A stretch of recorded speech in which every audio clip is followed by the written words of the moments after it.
Hello my dear friends, definitely positive में आपका स्वागत है। तो जैसा कि आप जानते हैं कि मैंने एक लेक्चर सीरीज स्टार्ट की है जिसमें मैं डेली द हिंदू, राजस्थान पत्रिका और जो भी इम्पोर्टेंट न्यूज़पेपर्स हैं उनके आर्टिकल्स को कवर करती हूँ, जो कि आरपीएससी एस्पिरेंट्स और यूपीएससी एस्पिरेंट्स के लिए काफी हेल्पफुल साबित हो सकते हैं।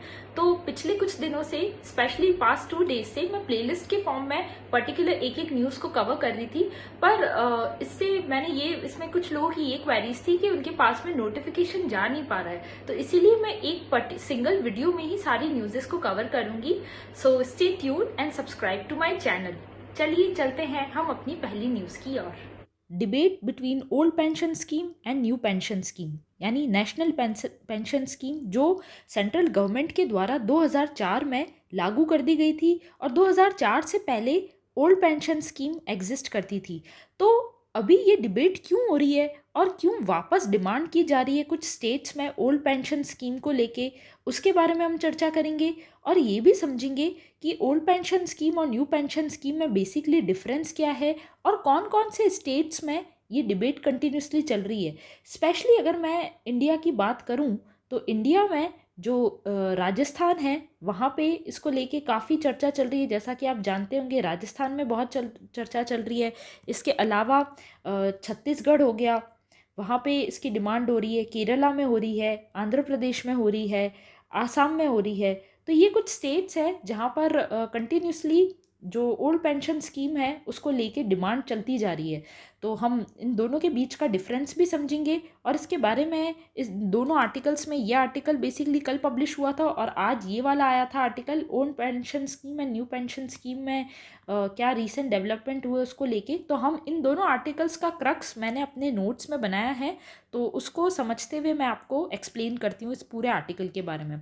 तो देखिए, old pension scheme versus new pension scheme में पहले मैंने आपको ये बता दिया कि कौन कौन से स्टेट्स में इसको लेके चर्चा चल रही है। अब जो ओल्ड पेंशन स्कीम है उसमें ये होता था कि ये लाइफ लॉन्ग इनकम को इंश्योर करती थी। जैसे आपने जो 50, जैसे जो भी कोई रिटायर होता है, कोई भी जो गवर्नमेंट एम्प्लॉई है वो जब रिटायर होगा तो उसके रिटायरमेंट पे उसको अपनी सैलरी का 50% जो है वो रेगुलर मिलता रहेगा हर महीने एज अ पेंशन।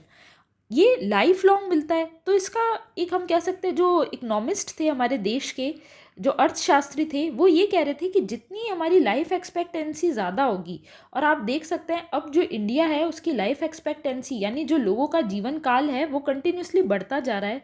तो अगर वो बढ़ता जाएगा तो जो पेंशन है वो भी बढ़ती जाएगी। तो इससे ओवरऑल जो गवर्नमेंट है उसके रिसोर्सेज पे काफ़ी नेगेटिव इम्पैक्ट पड़ेगा और जो फिस्कल डेफिसिट है वो भी बढ़ता जाएगा। फिस्कल डेफिसिट आप जानते होंगे कि ये होता है सरकार का खर्चा। तो सरकार का खर्चा भी कंटिन्यूसली इस वजह से बढ़ता जाएगा। और जो पेंशनर है उसकी डेथ के बाद में, जो गवर्नमेंट एम्प्लॉय है जो पेंशन को प्राप्त करा है, उसकी डेथ के बाद में जो उनकी स्पाउस है, यानी हस्बैंड या वाइफ, जो भी स्पाउस है, वो भी जो कुछ पोर्शन है पेंशन का उनको मिलने का उनके पास में अधिकार होता है। तो इससे क्या होता है, एक मैसिव बर्डन क्रिएट होता है सेंट्रल गवर्नमेंट पे भी और स्टेट गवर्नमेंट पे भी। तो ये ओल्ड पेंशन स्कीम के बारे में कुछ जानकारी थी। अब हम समझते हैं कि नेशनल पेंशन स्कीम जो है वो क्या है। तो ये बेसिकली आई थी 2004 में, और ये इम्प्लीमेंट और इसको रेगुलेट करता है pension fund regulatory development authority of India.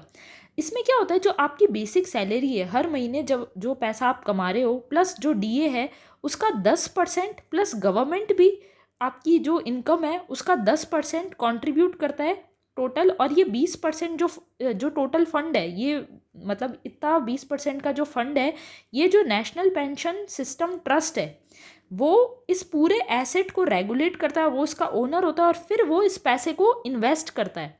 ठीक है, जैसे आपकी सैलरी फॉर एग्जांपल 25,000 है, तो उसका 10% कितना होगा, उसका 10% होगा 2500, प्लस 2500 सरकार इसमें कंट्रीब्यूट करेगी। तो ये टोटल जो 5,000 का फंड है, ये 5,000 का फंड इन्वेस्ट किया जाएगा किसके द्वारा, national pension scheme system trust के द्वारा। ये ट्रस्ट है, ये इसका ओनर है, और फिर वो ये सारा पैसा इन्वेस्ट करेगा मार्केट लिंक्ड स्कीम में। मार्केट लिंक्ड स्कीम यानी मार्केट लिंक्ड स्कीम्स जैसे कि कोई डेट फंड हो गया या इक्विटी फंड हो गया, इन सब में इन्वेस्ट कर सकता है। अब डेट फंड थोड़े ज़्यादा रिस्की होते हैं पर इसमें जनरली रिटर्न भी ज़्यादा होता है।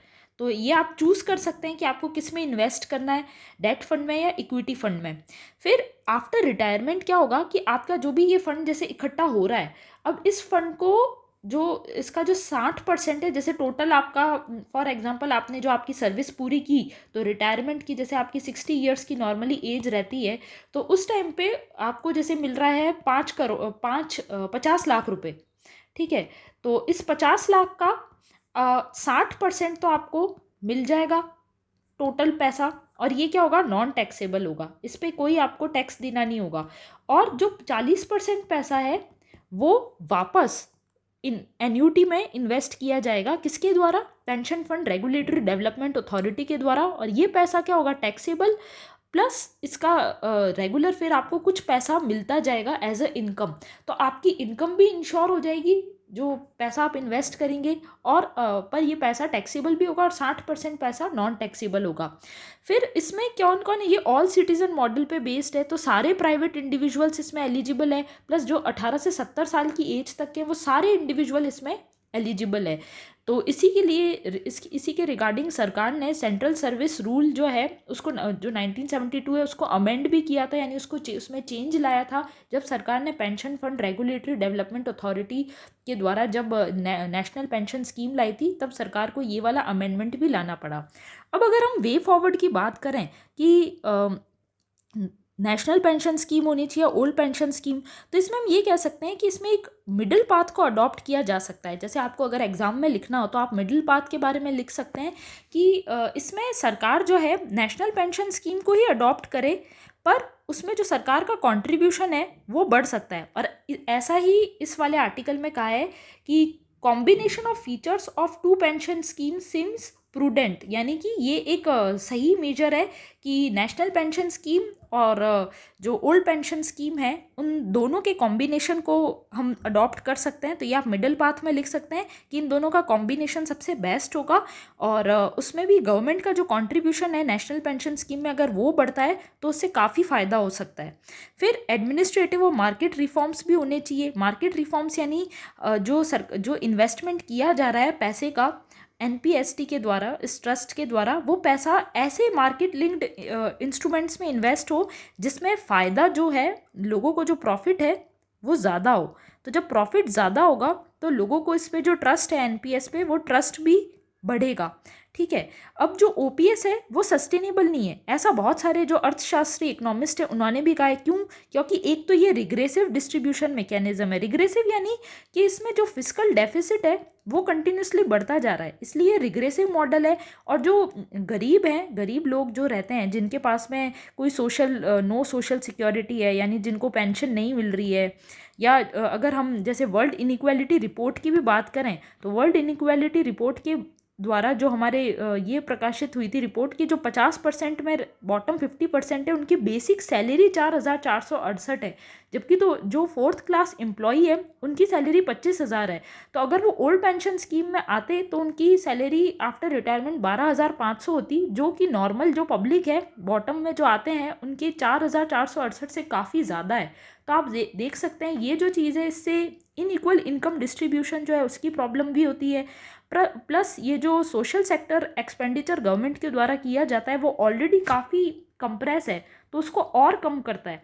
तो इससे ओवरऑल जो डेवलपमेंट के प्रोस्पेक्टिव्स है वो भी कम होता है। और इसके बजाय सरकार जो है इंफ्रास्ट्रक्चर पे इन्वेस्टमेंट को बढ़ा सकती है, कैपिटल एक्सपेंडिचर कर सकती है, जैसे रोड्स, रेलवेज़ और जो इंफ्रास्ट्रक्चर है अगर वो इम्प्रूव होता है, अगर उसमें इन्वेस्टमेंट बढ़ता है, तो ओवरऑल क्या होगा कि लोगों को एम्प्लॉयमेंट मिलेगा, यानी रोज़गार के साधन जनरेट होंगे। और जब एम्प्लॉयमेंट बढ़ेगा तो ओवरऑल जो है पॉवर्टी वो कम होगी, और लोगों की जो डिपेंडेंसी है गवर्नमेंट जॉब पे डिपेंडेंसी भी कम होगी। ठीक है, तो ये डिपेंडेंसी की मैं बात कर रही हूँ वो भी कम होगी। तो इससे क्या होगा, ओवरऑल जो डेवलपमेंट वो भी बढ़ेगा, और लोगों की नेशनल इनकम है वो भी बढ़ेगी। मतलब हम लोगों की क्या, मैं अगर जीडीपी की बात करूं तो जीडीपी भी बढ़ेगी। तो इस प्रकार से आप देख सकते हैं, आप नोट्स के फॉर्मेट में इसको देख सकते हैं, आप कैसे नोट्स बना सकते हैं ये भी आपने देखा। और आप देख रहे होंगे कि मैंने सारे जो इम्पोर्टेंट आर्टिकल्स हैं उनको कवर किया और उनकी सारी चीज़ों से मैंने नोट्स बना के ही आपको डायरेक्ट ये दिया है। जो ओल्ड पेंशन स्कीम और न्यू पेंशन स्कीम में ये पर्टिकुलरली आपके आरएस के जो मेंस का पेपर है उसमें ये काफ़ी इम्पॉर्टेंट है। प्लस जो आपका इंटरव्यू है उसमें भी ये बहुत इम्पॉर्टेंट है। आप में इंटरव्यू में डायरेक्टली ये सवाल पूछा जा सकता है कि ओल्ड पेंशन स्कीम और न्यू पेंशन स्कीम में आप किसको, जो नेशनल पेंशन स्कीम है, किसको अडॉप्ट करोगे और क्यों करोगे। तो उसमें अगर आप वे फॉरवर्ड में जो ये पॉइंट्स बताए गए हैं वो अगर आप लिखते हैं तो आपको डेफिनेटली वो, अगर आप उसकी फॉर्म में अगर आप आंसर देते हैं तो आपको बहुत अच्छे मार्क्स मिलेंगे। A survival guide to act on. तो अब ये बेसिकली जो न्यूज़ है ये रिलेटेड है क्लाइमेट चेंज से। और आप जानते होंगे क्लाइमेट चेंज एक बहुत इंपॉर्टेंट टॉपिक है आपके जीएस में भी, आपके इंटरव्यू के लिए भी, और प्लस ये आपके लिए इम्पॉर्टेंट है आपके प्रीलिम्स में भी। तो इसमें जो बेसिकली ये द हिंदू का एडिटोरियल है और इसको मैं डिस्कस करूंगी क्योंकि अभी अभी रीसेंट जो रिपोर्ट है आईपीसीसी की, inter governmental panel on climate change, उसकी सिंथेसिस रिपोर्ट पब्लिश हुई है AR6। तो उसके बारे में बात की गई है, उसमें क्या क्या इंपॉर्टेंट डेटा है उसके बारे में, और इंडिया को क्या स्टेप लेना चाहिए, वर्ल्ड को क्या स्टेप लेना चाहिए क्लाइमेट चेंज से रिलेटेड, उसके बारे में बात की गई है, क्या क्या की मैसेजेस हैं। तो इसके बारे में मैंने अच्छे से नोट्स बनाए हैं। प्लस जो इसकी बैकग्राउंड कुछ इन्फॉर्मेशन है वो भी मैंने ऐड की है, तो उसके बारे में मैं आपको अच्छे से एक्सप्लेन करती हूँ।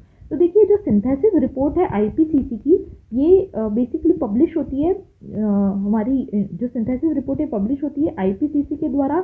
आईपीसीसी है inter governmental panel on climate change, inter governmental panel on climate change. और ये जो ऑर्गेनाइजेशन है ये क्लाइमेट चेंज से रिलेटेड रिपोर्ट्स को पब्लिश करता है और इसको बनाया था वर्ल्ड मेट्रोलॉजिकल ऑर्गेनाइजेशन और यूनाइटेड नेशन एनवायरनमेंट प्रोटेक्शन, इन दोनों के द्वारा मिलकर बनाया गया था 1988 में आईपीसीसी को। अब इसमें की फाइंडिंग्स क्या है पर्टिकुलरली इस आर्टिकल में, कि हमें ग्रीन हाउस गैस को इमीडिएटली ड्रास्टिकली कम करने की ज़रूरत है, क्योंकि आज की डेट में जो टेम्परेचर है हमारा प्री इंडस्ट्रियल लेवल से अगर मैं टेम्परेचर को कंपेयर करूं तो वो 1.1 डिग्री सेल्सियस तक हो गया है, जो कि काफ़ी ज़्यादा है। और हमारा टारगेट था कि जो टेम्परेचर है एज पर पेरिस एग्रीमेंट की 1.5 डिग्री सेल्सियस से ज़्यादा नहीं बढ़ना चाहिए। और इस रिपोर्ट में ये भी कहा गया है कि अगर टेम्परेचर 2 डिग्री सेल्सियस को एक्सीड कर जाता है, अगर टेम्परेचर की जो आज की डेट में temperature 1.1 degree Celsius from pre industrial level, ठीक है, जो प्री इंडस्ट्रियल लेवल है उससे जो टेम्परेचर है वो 1.1 डिग्री सेल्सियस ज़्यादा बढ़ चुका है। और हमारा जो टारगेट है पेरिस एग्रीमेंट जो 2015 में हुआ था उसका ये टारगेट है कि जो टेम्परेचर है उसको 1.5 डिग्री सेल्सियस तक ही रोकना है। पर अभी जब टेम्परेचर इतना हो गया है और अगर वो टेम्परेचर 2 डिग्री सेल्सियस को क्रॉस कर जाता है तो क्या क्या प्रॉब्लम्स होगी वो इसमें बताई गई है, कि उसके बाद में जो चेंज होगा, मतलब जो ग्रीन हाउस गैस और जो क्लाइमेट चेंज होगा उसको वापस हम रिकवर नहीं कर पाएंगे, मतलब उसकी रिकवरी इरिवर्सिबल हो जाएगी। प्लस जो ग्रीनलैंड, वेस्ट अंटार्कटिका, वहाँ पे जो आइस शीट है, जैसे जो ग्रीनलैंड है, अगर मैं जैसे वर्ल्ड मैप आपको बताऊँ तो उसमें ये मैं थोड़ा सा वर्ल्ड मैप आपको ड्रॉ करके बताती हूँ।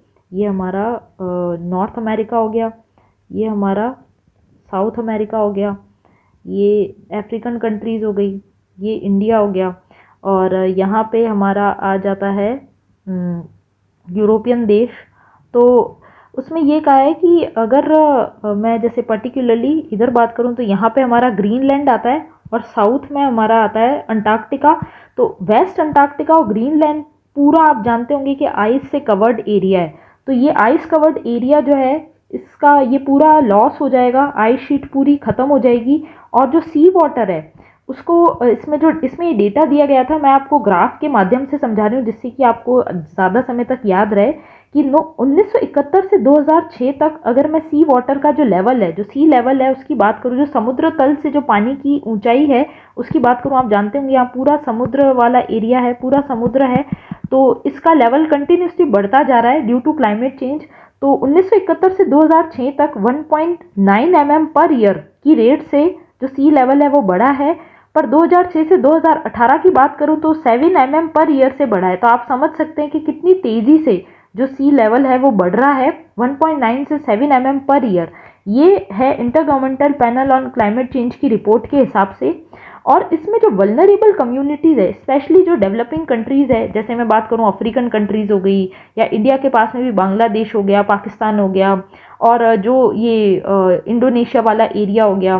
तो यहाँ पे जो कंट्रीज़ है, उन कंट्रीज़ में जो अगर समुद्र तल से, अगर समुद्र का बिल्कुल भी ऊंचाई बढ़ती है, मतलब अगर राइज होता है सी लेवल का, तो इन कम्युनिटीज़ पे बहुत भारी इफेक्ट होगा और ये वल्नरेबल कम्युनिटीज़ कहलाती है। तो इनमें जो मोर्टेलिटी रेट है वो भी 15 गुना ज़्यादा बढ़ गई है 2010 से 2020 तक का, अगर मैं डेटा देखूँ तो ये इसकी कुछ प्रॉब्लम्स थी, वो मैंने आपको बता दी। अब रिकमेंडेशंस क्या है आईपीसीसी की रिपोर्ट की, क्या रिकमेंडेशंस है वो भी समझते हैं।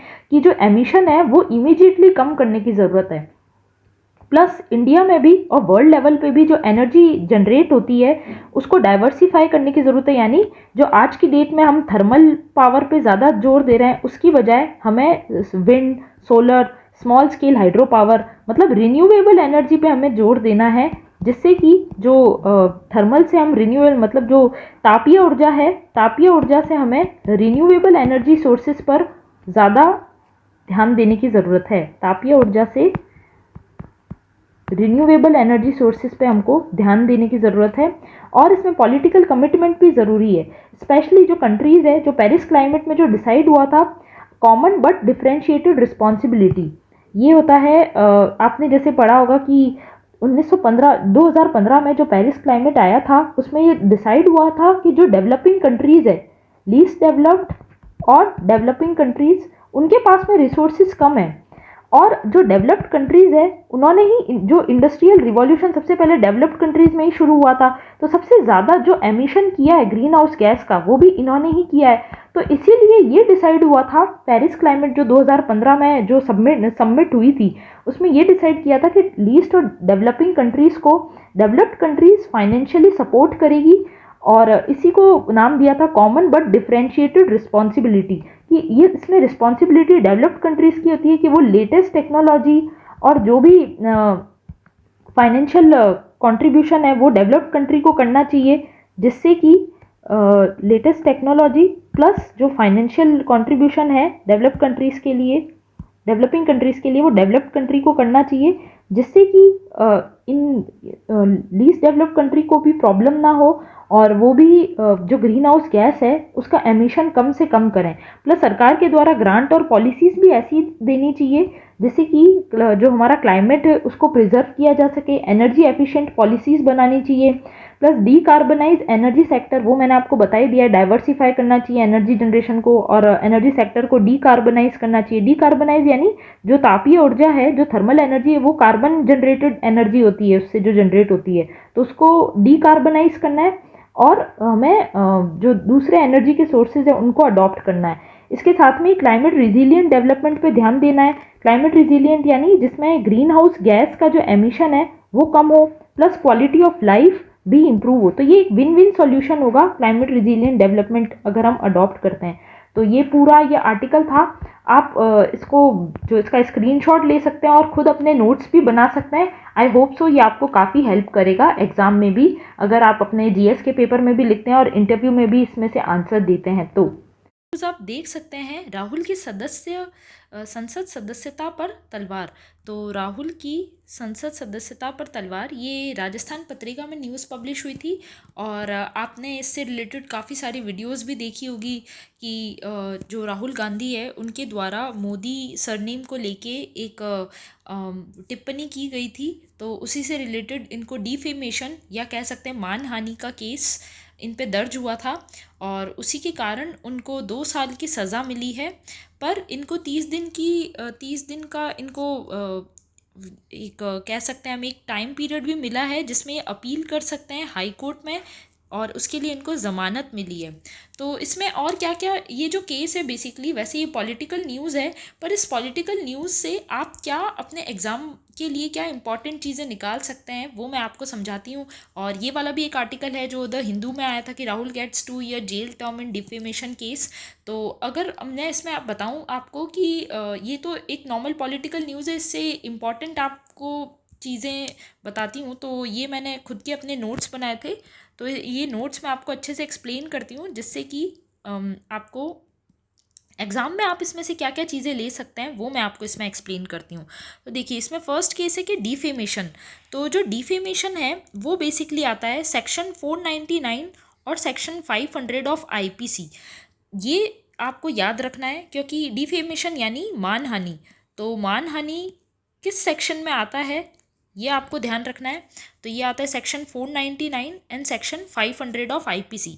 अब डिसक्वालिफिकेशन ऑफ एमपी, डिसक्वालिफिकेशन यानी जो मेंबर ऑफ पार्लियामेंट होता है, जो हमारे सांसद होते हैं, उनकी सदस्यता को जो रद्द कर दिया जाता है उसको कहते हैं हम डिसक्वालिफिकेशन। तो इसके क्या क्या प्रोविजंस है वो हम देखेंगे, और कैसे इस सदस्यता की, जो अगर किसी की सदस्यता को डिसक्वालीफाई किया जा रहा है किसी एमपी को, तो उस चीज़ को कैसे रोका जा सकता है, उसके सॉल्यूशंस को भी हम देखते हैं। तो ये स्टैटिक बेसिकली इन्फॉर्मेशन हो गई जो आपके एग्ज़ाम के लिए इम्पॉर्टेंट है। अगर इस प्रकार की पॉलिटिकल न्यूज़ आती है तो आप इसमें से क्या इंपॉर्टेंट चीज़ निकाल सकते हैं वो मैं आपको समझा रही हूँ। तो देखिए, पहले एक हम सबसे पहले समझते हैं कि जो डिसक्वालिफिकेशन है एमपी का वो किसके अंतर्गत किया जाता है। तो फर्स्ट इसमें चीज़ है रिप्रेजेंटेशन ऑफ पीपल एक्ट 1951। उसमें ये कहा गया है कि यदि कोई एमपी है, उसको अगर इम्प्रिजनमेंट होता है 2 या 2 से अधिक साल का, अगर उसको सज़ा मिल जाती है 2 या 2 से अधिक साल, तो वो 6 साल के लिए डिसक्वालीफाई हो सकता है।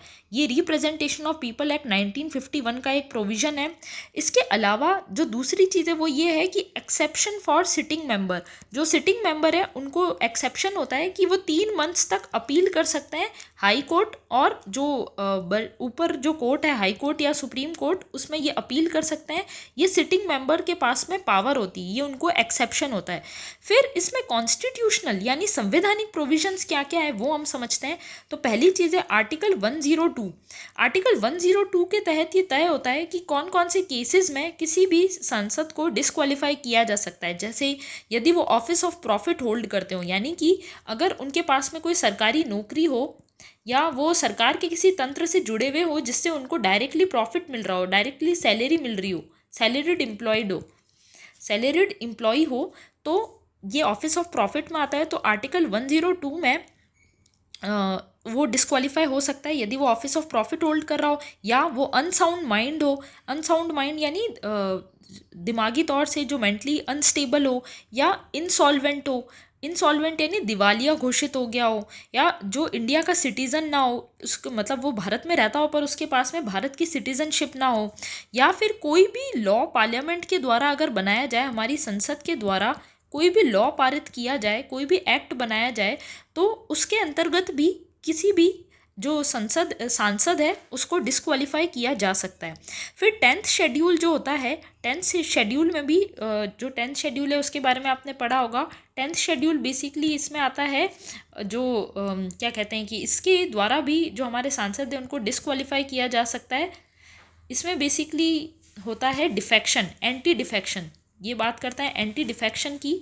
एंटी डिफेक्शन का अर्थ ये होता है कि यदि कोई एमपी है, वो अपनी उनकी जो किसी पर्टिकुलर पार्टी से जो एमपी रहता है, अगर वो उस पार्टी से लॉयल ना हो, मतलब उस पार्टी के अगेंस्ट वोट करता है, तो भी वो डिसक्वालीफाई हो सकता है, या पार्टी की मेंबरशिप को छोड़ सकता है, या किसी दूसरी पार्टी में चला जाता है अपनी पार्टी की मेंबरशिप छोड़ के, या उसके अगेंस्ट वोट करता है। तो इस प्रकार के कुछ प्रोविज़न होते हैं जिनके द्वारा 10th शेड्यूल से भी किसी सांसद को डिसक्वालीफाई किया जा सकता है, और उसकी पावर होती है प्रिसाइडिंग ऑफिसर, यानी कि हमारे लोकसभा के जो प्रिसाइडिंग ऑफिसर होते हैं और राज्यसभा के जो प्रिसाइडिंग ऑफिसर होते हैं वो डिसाइड करते हैं कि एमपी डिसक्वालीफाई होगा या नहीं होगा। अब सुप्रीम कोर्ट के भी इसमें कुछ जजमेंट्स आए थे, जैसे आप न्यूज़पेपर में भी देख सकते हैं कि लिली थॉमस केस के बारे में बात की गई है। इसके अलावा एक केस था union of India versus association of democratic reform, ये 2002 में आया था।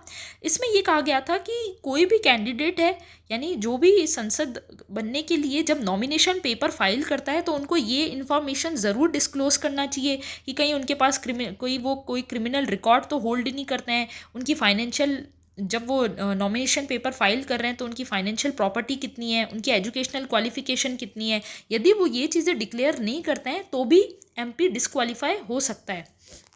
कि 2013 में lily Thomas versus union of India आया था। ये बेसिकली बहुत ही इंपॉर्टेंट जजमेंट है। इसमें ये कहा गया था कि जो सेक्शन 8 है रिप्रेजेंटेशन ऑफ पीपल एक्ट 1951 वो अनकॉन्स्टिट्यूशनल है, क्योंकि इसमें एमपी और एमएलए जो कन्विक्टेड है, जो जैसे मैंने आपको बताया ना इसमें कि इम्प्रिजनमेंट फॉर 2 ईयर्स है तो उनको 6 साल के लिए डिस्क्वालीफाई कर देना चाहिए। पर इसमें जो सेक्शन 8 है उसमें ये कहा गया है कि उनको डिस्क्वालीफाई करने से पहले वो अपील, जब तक वो अपील कर सकते हैं तब तक वो डिस्क्वालीफाई नहीं होंगे। पर जो लिली थॉमस केस है उसमें सेक्शन 8 को ये कह दिया है कि ये अनकॉन्स्टिट्यूशनल है और जैसे ही वो कन्विक्टेड होते हैं तो उनको इमीडिएटली डिस्क्वालीफाई कर देना चाहिए। तो यही जो सेक्शन 8 आरपीए का है उसमें और इस केस में मतलब जो लिली थॉमस केस है उन दोनों में यही चीज़ का डिफरेंस है। ये बेसिकली सेक्शन 8 जो है रिप्रेजेंटेशन ऑफ पीपल एक्ट उसमें आता है। अब इसके सोल्यूशन क्या है, तो सुप्रीम कोर्ट के पास पावर होती है कि वो इस पर स्टे लगा सकती है तो वो डिस्क्वालीफाई नहीं होगा।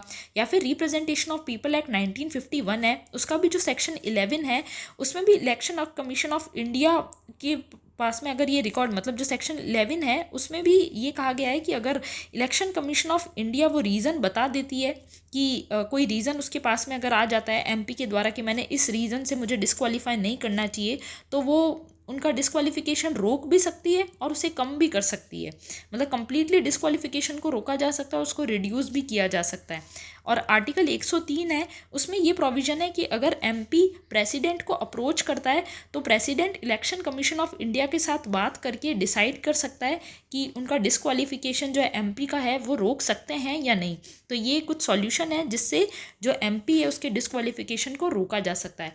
आई होप सो आपको इससे रिलेटेड जो भी डिस्क्वालिफिकेशन से रिलेटेड जो भी इन्फॉर्मेशन होगी और डिफेमेशन से रिलेटेड जो बैकग्राउंड इन्फॉर्मेशन है वो अच्छे से समझ में आ गई होगी। चलिए अब हम अपने नेक्स्ट आर्टिकल की ओर चलते हैं। रिलेटेड है, सुप्रीम कोर्ट में रिसेंटली एक पेटिशन फाइल की गई है लॉयर अश्विनी उपाध्याय द्वारा।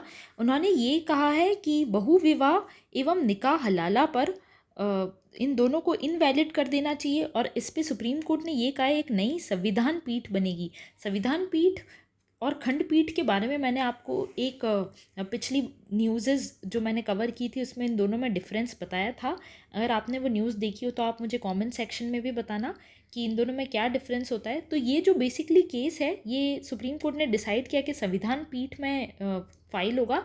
संविधान पीठ वैसे मैं ही आपको बता देती हूँ, ये 5 से ज़्यादा जो जजेस होते हैं उनकी पीठ को संविधान पीठ कहा जाता है। ठीक है।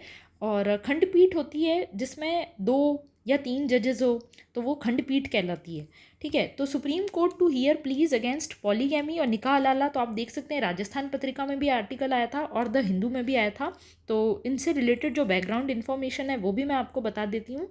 तो निकाह हलाला बेसिकली ये होता है कि इसमें क्या होता है, अ मैन कांट री मैरी हिज वाइफ, मतलब एक जो आदमी है अगर कोई वाइफ है, जैसे किसी जो मुस्लिम वुमन है उनमें बेसिकली ये प्रैक्टिस की जाती है निकाह हलाला की। उसमें ये होता है कि अगर कोई वाइफ है उसको अगर उसके पति ने तलाक दे दिया हो और वो वापस री मैरिज करना चाहती हो अपने पति के साथ में, जो उसका पहले जो पति था उससे, तो उससे पहले उसको उस वाइफ को किसी और से मैरिज करनी पड़ेगी, किसी और मैन से, and she have to consummate her marriage. ठीक है। इसमें भी ये लिखा हुआ है कि Muslim woman who wants to remarry her husband after divorce she has to first marry another person and get a divorce from him, मतलब पहले उसको किसी और से शादी करनी पड़ेगी, फिर उससे डाइवोर्स लेना पड़ेगा after consummation, and then she can remarry her husband जो उसका पहला हस्बैंड है। तो ये काफ़ी पेनफुल प्रोसेस होता है और जो होली कुरान है उसमें भी इसके बारे में कुछ कहा नहीं गया है। तो एक तरीके से जो पेटिशन फाइल की गई है वो जो सेक्शन 494 है आईपीसी का, जो लीगलाइज करता है निकाह हलाला और पॉलीगैमी को, उसके अगेंस्ट ये पेटिशन फाइल की गई है कि ये सेक्शन 494 को बिल्कुल हटा देना चाहिए आईपीसी के सेक्शन को। तो इसी के बारे में ये न्यूज़ थी। और जो सुप्रीम कोर्ट का मुस्लिम वुमन एक्ट आया था 2019 में, उसमें इनवैलिडेट किया गया था ट्रिपल तलाक को, पर निकाह हलाला पे सुप्रीम कोर्ट साइलेंट था। अब देखते हैं उसमें क्या नई डेवलपमेंट्स होती है। जो भी इसमें नई डेवलपमेंट्स होगी उसके बारे में मैं आपको अपडेट करती रहूँगी। तो आप देख सकते हैं जैसे न्यूज़ में इतना ज़्यादा कुछ नहीं था, पर मैं जितनी भी बैकग्राउंड इन्फॉर्मेशन किसी पर्टिकुलर न्यूज़ से रिलेटेड होती है आपको देती रहती हूँ। तो प्लीज़ अगर आपको न्यूज़ पसंद आ रही है तो आप इसे लाइक करें और चैनल को सब्सक्राइब भी करते रहें। चलिए अब हम चलते हैं अपनी फाइनल न्यूज़ की ओर। रिलेटेड है विश्व टीबी दिवस से, और जो विश्व टीबी दिवस आज मनाया जाता है उससे रिलेटेड है। और इसमें बेसिकली ये जो एडिटोरियल है ये राजस्थान पत्रिका में आया था। सिमिलरली एक न्यूज़ आई थी हमारे द हिंदू में। तो उन दोनों न्यूज़ से रिलेटेड क्या इम्पॉर्टेंट इन्फॉर्मेशन है उसको मैं डिस्कस करूँगी, साथ में जो बैकग्राउंड इन्फॉर्मेशन है वो भी मैं आपको बताऊँगी। तो जो टीबी है वो आप जानते होंगे कि देश में एक बहुत बड़ा खतरा है देश के लिए, और उसकी इकोनॉमी को तो अफेक्ट करता ही है, हेल्थ को भी अफेक्ट करता है। और अगर आज की डेट में बात करूँ तो 26 लाख लोगों को सालाना टीबी का रोग विकसित होने का अनुमान रहता है। ठीक है, तो ये काफ़ी एक हम कह सकते हैं एक भयंकर बीमारी है। पर इसकी सबसे सही बात ये है कि ये ट्रीटेबल भी है और क्योरेबल भी है, यानी इसका इलाज संभव है। अगर टाइम पे इलाज मिलता है तो इसका ट्रीटमेंट अच्छे से हो सकता है, उसका क्योर भी हो सकता है, पर उसके लिए सम्मिलित प्रयास ज़रूरी है। उसी से ही देश को टीबी से मुक्ति मिल सकती है। तो मैं इस टीबी के बारे में पूरा डिटेल से चर्चा करती हूँ, जो आपके एग्ज़ाम के लिए स्टैटिक इन्फॉर्मेशन है उसको भी बताती हूँ। तो टीबी बेसिकली हम कहें तो ये बैक्टीरिया जनित बीमारी है जो होती है माइकोबैक्टीरियम ट्यूबरक्लोसिस के जो बैक्टीरिया है उसके द्वारा होती है। और जैसा कि मैंने बताया ट्रीटेबल और क्योरेबल दोनों है। और ये जो टीबी है ये सिर्फ लंग्स को ही इफ़ेक्ट नहीं करती है, जो दूसरे ऑर्गन्स हैं उनको भी अफेक्ट करती है। अब मैं इसकी ट्रांसमिशन बताऊं कि कैसे ये फैलता है, तो इसके फैलने का कारण है या तो ये हवा से फैलता है, या फिर अगर कोई संक्रमित व्यक्ति है उसके संपर्क में अगर कोई आता है तो उसके कफ से या उसकी छींक से या थूक से या ब्लड से उसके कांटेक्ट में अगर कोई आता है तो उसके संक्रमण का खतरा बढ़ जाता है। या फिर कोई एचआईवी पॉजिटिव पेशेंट है वो अगर इसके कांटेक्ट में आता है तो उसको भी टीबी का खतरा होने के चांसेस बढ़ जाते हैं। और इसके सिम्टम्स क्या होते हैं, यानी कि इसके क्या क्या अगर किसी को ये टीबी होता है तो कैसे पता चल सकता है, तो उसका क्या वेट लॉस बहुत तेज़ी से होगा, उसका वज़न गिरने लगेगा, चेस्ट पेन रहेगा, फीवर होगा, नाइट स्वेट यानी कि एकदम पसीना आने लगेगा, है ना। तो ये हम कह सकते हैं टीबी से रिलेटेड सिम्टम्स है। अब एक तो नॉर्मल टीबी होता है और एक होता है एमडीआर टीबी। एमडीआर टीबी यानी मल्टी ड्रग रेजिस्टेंट टीबी। इसका ये मतलब होता है कि जो नॉर्मल टीबी होता है ये उससे भी खतरनाक है, क्योंकि इसमें जो टीबी के लिए दवाई दी जाती है, नॉर्मल बीसीजी वैक्सीन्स जो दी जाती है वो भी इनइफेक्टिव हो जाती है। जैसा कि आप जानते होंगे बीसीजी वैक्सीन लगती है टीबी के लिए। तो जब एमडीआर उसमें ये रहता है कि जो जैसे किसी को भी अगर टीबी का रोग हुआ है और अगर ये डिटेक्ट हो गया है कि इसको टीबी है, तो उसको क्या कुछ पूरा कोर्स दिया जाता है जो उसे फॉलो करना होता है कि ये मेडिसिन्स लेनी है, जैसे बीसीजी वैक्सीन लगेगी, या फिर और भी जो मेडिसिन्स हैं जैसे बेडिक्विलिन एक मेडिसिन होती है वो दी जाती है।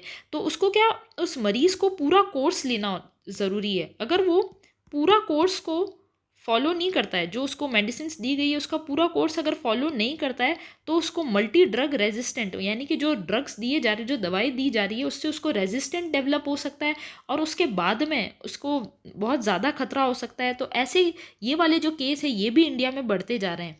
ठीक है, अब जब मैं ग्लोबल इम्पैक्ट आपको बताऊं तो 87% जो केसेस है टीबी के वो 30 जो हाई बर्डन कंट्रीज़ हैं उनमें ज़्यादा 87% टीबी के केसेस रजिस्टर होते हैं। और जो 8 कंट्रीज़ है उसमें इंडिया को भी अगर मैं शामिल करूं तो उनमें पूरे विश्व के 2/3 टीबी के केसेस आते हैं।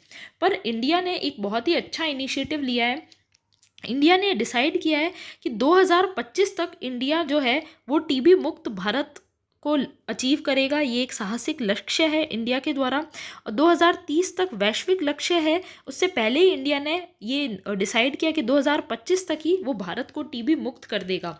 उसके लिए बहुत सारे इनिशिएटिव्स भी लिए जा रहे हैं, जैसे national strategic plan for TB elimination, TB को एलिमिनेट करने के लिए नेशनल स्ट्रेटेजिक प्लान, निक्षय पोषण योजना, इसके अलावा एक निक्षय इकोसिस्टम है, वो भी एक इसके द्वारा जो हमारा इंडिया है उसके द्वारा ये भी स्टेप लिया जा रहा है। फिर टीबी हारेगा देश जीतेगा। फिर जो बेडिक्विलिन ड्रग्स जो दिया जाता है उसको भी पहले वो कह सकते हैं उसका जो जॉनसन्स एंड जॉनसन्स उनका इसके ऊपर एक पेटेंट था, तो उसको भी अब उसका जो पेटेंट है वो एक्सपायर हो गया है। तो जो इंडिया है वो उसको एज अ जेनेरिक मेडिसिन की तरह बेचेगा, तो इसकी जो कॉस्ट है वो भी कम हो जाएगी। बेडिक्विलिन ड्रग्स की कॉस्ट भी कम हो जाएगी। तो इस प्रकार से सरकार के द्वारा काफ़ी इनिशिएटिव्स लिए जा रहे हैं। एक्टिव केस फाइंडिंग होगी और डायरेक्ट बेनिफिट ट्रांसफ़र भी होगा। उससे जो 500 रुपये हर महीने जो टीबी रोगी है उनके अकाउंट में जमा होते रहेंगे। तो इस प्रकार से सरकार के द्वारा काफ़ी इनिशिएटिव लिए जा रहे हैं टीबी को एलिमिनेट करने से लेके। तो ये आज से रिलेटेड कुछ इंपॉर्टेंट इन्फॉर्मेशन थी। आई होप सो आपको जो मैंने नया इनिशिएटिव लिया है वो पसंद आया होगा। आप मुझे कमेंट सेक्शन में भी बताना कि आपको ये वाला इनिशिएटिव पसंद आया या फिर जो हम पहले फॉलो कर रहे थे डेली वो ज़्यादा अच्छा था। ये आप मुझे बताना। And we will meet tomorrow. Please stay tune and subscribe to my channel.